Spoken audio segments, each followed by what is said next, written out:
இந்த 3 பொருட்களை எக்காரணம் கொண்டும் பயன்படுத்தாதீங்க.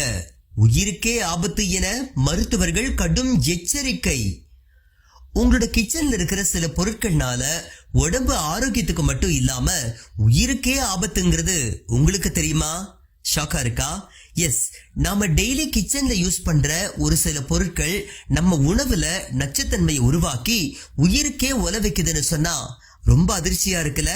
அந்த வகையில சில பாத்திரங்கள், சமையலறை பொருட்கள் சூடாகிறப்போ இல்லனா காலப்போக்குல தேஞ்சு போறப்போ உணவுல நச்சு ரசாயனங்களை கசிய விடுதான். இது நீண்ட காலத்துக்கு கடுமையான நோய்களுடைய தாக்கத்தையும் அதிகரிக்குதான்.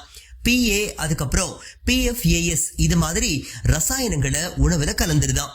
இந்த ரசாயனங்கள் ஹார்மோன் சமநிலையின்மை இந்த மாதிரி பிரச்சனை தொடங்கி இதய நோய், இனப்பெருக்க பிரச்சனைகள், உயர் ரத்த அழுத்தம்னு பலவிதமான உயிர்கொல்லி நோய் வரைக்கும் கொண்டு போய் விடுதுன்னா வேற லெவல்ல நம்மளை வச்சு செய்யுதுன்னு தானே சொல்ல தோணுது.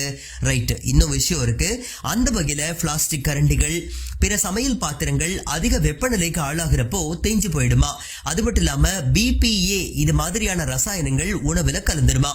அமெரிக்காவோட தேசிய சுற்றுச்சூழல் சுகாதார அறிவியல் நிறுவனத்தினுடைய ஆய்வின்படி 93% மக்களுடைய சிறுநீர் மாதிரிகள்ல BPA இருக்கிறது கண்டுபிடிச்சிருக்காங்களாம். அதுக்கு பதிலா துருப்பிடிக்காத எஃகு, சிலிக்கான் இல்லனா மூங்கில் பாத்திரங்களை பயன்படுத்துறது பாதுகாப்பானதுன்னு பரிந்துரை பண்ணிருக்காங்க.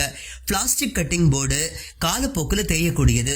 அதன் மூலமா மைக்ரோ பிளாஸ்டிக் துகள்கள் சாப்பாட்டுல மிக்ஸ் ஆகிடும். அதுக்கப்புறம் என்ன, இந்த துகள்கள் செரிமான அமைப்புல போய் பூந்துக்கிட்டு ஆரோக்கியத்துல எதிர்மறையான தாக்கத்தை ஏற்படுத்தும். சோ எக்ஸ்பர்ட்டினுடைய ஒப்பீனியன் படி வுட் அதாவது மரங்கள் இல்லனா சில்வர் கட்டிங் போர்டுகளை பயன்படுத்துறது பாதுகாப்பானதா.